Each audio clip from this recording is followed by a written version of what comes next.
to part 3 of our engine failure, or engine swap failure. Yeah. So the fail series. Fail series. That's a good name for fail series. So actually, after, if you guys have seen the last video, you guys saw that we were still not successful. I mean, we actually were successful in swapping the engine. Right, and actually getting it in there. Yep. Yeah. But car did not turn on. Put in neutral.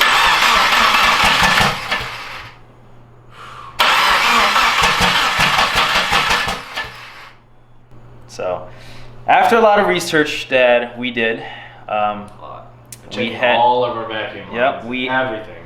We had some theories, and we actually found one video, the one video that I sent you, one video that might have been, right? Because I did say that it could have been something with the cam. I did say in my previous video that there was no spark, but this guy right here called me. He said, "Hey, I just had an epiphany." I did. Yeah. If there was no spark, there would have been absolutely no smoke. Yeah, we had plenty of smoke. We had smoke. First time go, we had a lot of smoke. Exactly. So that meant spark. Got some smoke coming from the J pipe. Hold on. Something. So we actually, well, with my help from far away, because I was at home, and him doing all the work by himself, we actually found out what the problem is. Yeah. So this is for you guys, FA owners only. It's not going to be EJs because EJs don't have it. So only for the FA owners, WRXs. This is for you guys. So before you guys actually, swap engine, make sure you understand this next part we're going to show you. All right, so this is a reluctor plate. The reluctor plate sits behind the flywheel in the clutch assembly.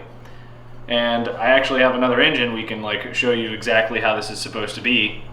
But essentially the crankshaft position sensor uses the teeth on the edge of this thing to figure out the position of the crank. So if it's out of alignment, then your timing will be off and you'll have either misfires or your engine won't start. All right, so this is Brandon's old WRX engine. So we can show you exactly how it goes. So if you swap the engine out and you take the clutch out, there's going to be the flywheel is going to be right here. Yeah, so you'll have your clutch assembly and then the flywheel will be looking like that. So, but once you get the flywheel off, you're going to be left with this sucker right here. So behind this sits the crank position sensor. And like I was saying before, the crank position sensor uses these teeth to figure out exactly the position for proper timing. And so what had happened was when we first did the clutch install, this thing fell off. And the guy who was helping us, Brent, he looked at me and he goes, "Well, what the hell is this?" And I said, "Well, I don't know." I said, "You're the clutch guy." Actually, nobody had no clue. Nobody had any idea. Nobody had any clue. I'd never seen that before in my life. Right. So we kind of just threw it back on there and lined the bolt holes right up and screwed it on. Well, that's what caused the entire issue. When I pulled it off, and it's yes! Oh, hallelujah! What's funny is that when you know what you're looking for, it shows right up. It was right there. Yes, it was. It needs to be over there. Look at that. This was flipped 180 degrees. So whenever I was trying to fire it, that you saw in part 2, it wasn't igniting properly. But if you get it in the right alignment, it actually clicks into place, and it's really hard to miss if you know what you're looking for. There's that little hole right there. Yeah, there's a little divot. So if you guys see, the plate by itself has a little hole here, and then there's the little divot right there. That's exactly where you have to align it. Yep. So if you know you're looking for it, then it's really hard to mess up. But if you're an idiot like we were, you throw this thing on improperly. we did it wrong. Yeah, we did not do it right. So we basically just missed it because nobody really had seen it before, and we have people that have pulled EJ engines out, and it is very similar, but except that part right there. Either way, so all right, so I got the crank or the reluctor plate back on there properly. reassembled the clutch, got it back into the car, hooked everything up, and then tried turning it over, and it worked.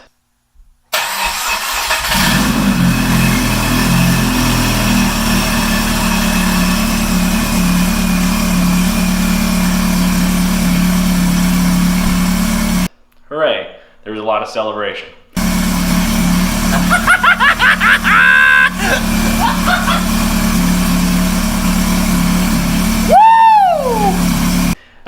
And then I went to go back it out of the driveway to take the car for a test drive, and I didn't go anywhere.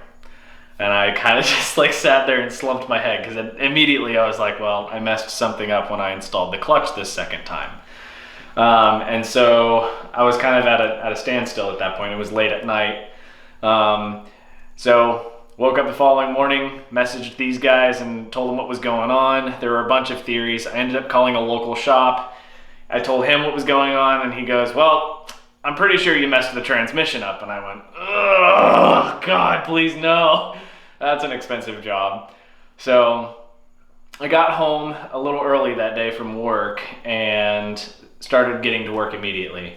It wasn't long after I had pulled or opened the engine back up or the hood back up, that I looked at the clutch fork and it's a pilot bearing, I think. I don't remember. There's basically a divot inside the clutch fork that a ball joint sits in. And that had basically moved. So the clutch fork wasn't in the right position. So whenever I was pressing down on the clutch, I was feeling that pressure, because at the tail end of it, I was feeling the divot press in, but it wasn't coming back. So the throwout bearing was still pressed in on the clutch springs, which wasn't passing power through to the transmission. So I had to pull the engine again.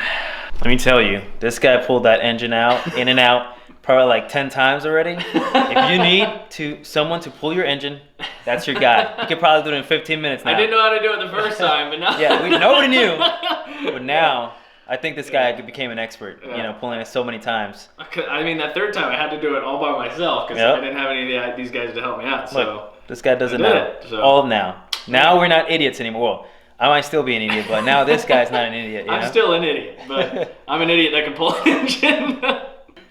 So I ended up having to pull the engine again, and when I pulled the engine the third time, I decided to replace the throwout bearing, because I was an idiot and didn't replace it the first time. When everybody told you? Yeah, when everybody told me I should have.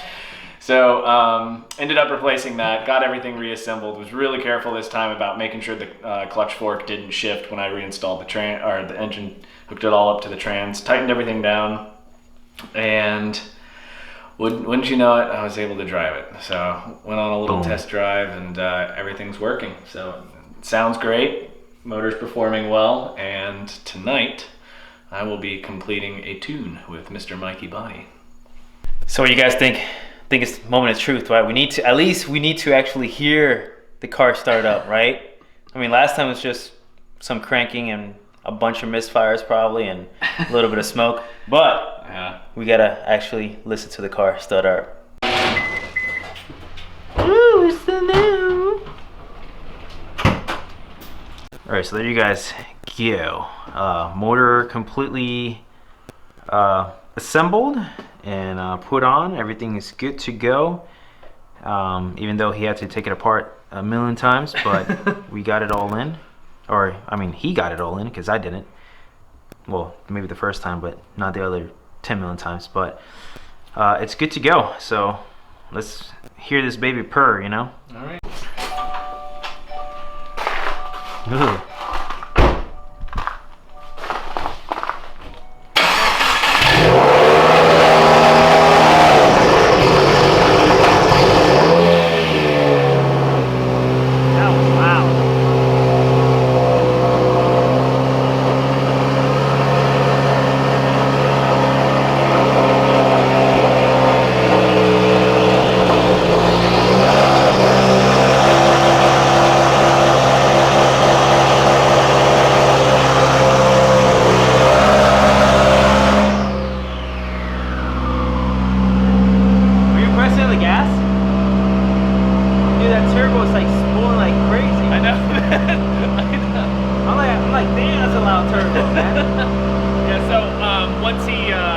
makes adjustments with the tune, all that sputtering will go away. Yeah. It's a fueling issue for the cold start. So, but once he fixes everything, it should be golden. But it sounds great. Yeah. This engine sounds really good. It's smooth. I mean, it drives well, and it's not really smoking. No smoke. No That's smoke. important. Yeah. Push up, bud. Morty's the channel of dogs. There's dogs everywhere. He really doesn't like that microphone. Yeah. What is this, Morty? What is it, huh? What is that? What is it? Get it, Morty. Get it. Alright, so unfortunately we're not going to be showing you driving in power today because of course the is not tuned all the way. So he's supposed to get hopefully he gets everything done tonight. Mm-hmm. Hopefully. Yeah. Depending everything will get done. Depending on the tuner. I mean that's what he says. I mean unless you're gonna stay 12 o'clock in the morning. I will. I absolutely will. He's gonna be ripping it in the street at 12 o'clock in the morning. Hey, you know what? Somebody's got to do it. Loud ass car too. I mean I've done it, but you know I live like next to a highway, so. Yeah. Yeah. I hope you guys enjoy everything we done so far in the last last two parts of the video, and then number 3 is today, and hopefully that someone that has a similar problem or before you start pulling an engine out, mostly for the FA guys, is make sure that you get that one little part correct and don't make the same mistakes that we've done. Yeah. Good thing about doing engine swaps with friends that never done it before is we all learn together. We bullshit around, we maybe drink some beer and then get our hands dirty, and everybody does the work, and then we get this stuff taken out really quick. Because I'm pretty sure if I would have done it myself, probably been like 3 days. This guy would probably be stuck, FaceTiming us all day long, saying, "Hey, what did I do?" So, just like this video and subscribe and keep following us. And next video, hopefully we get this car completely tuned and we can actually show you some good power out there. Man, I'm hoping so. Yeah, hopefully it doesn't blow up. Hopefully it doesn't blow up. First pull, boom! What? Dude, I might cry. I might cry. I might cry for him too. Alright, so this is it. Thank you guys for watching. Make sure you give us that thumbs up. Roast us in the comments or something. We don't care. We can take it. We got very thick skin. Yeah, I'm military. I'm born with thick skin. We're all thick skin here. So we don't care. Just roast us in the comments. We'll laugh about it. All right. So I'll see you guys in the next one.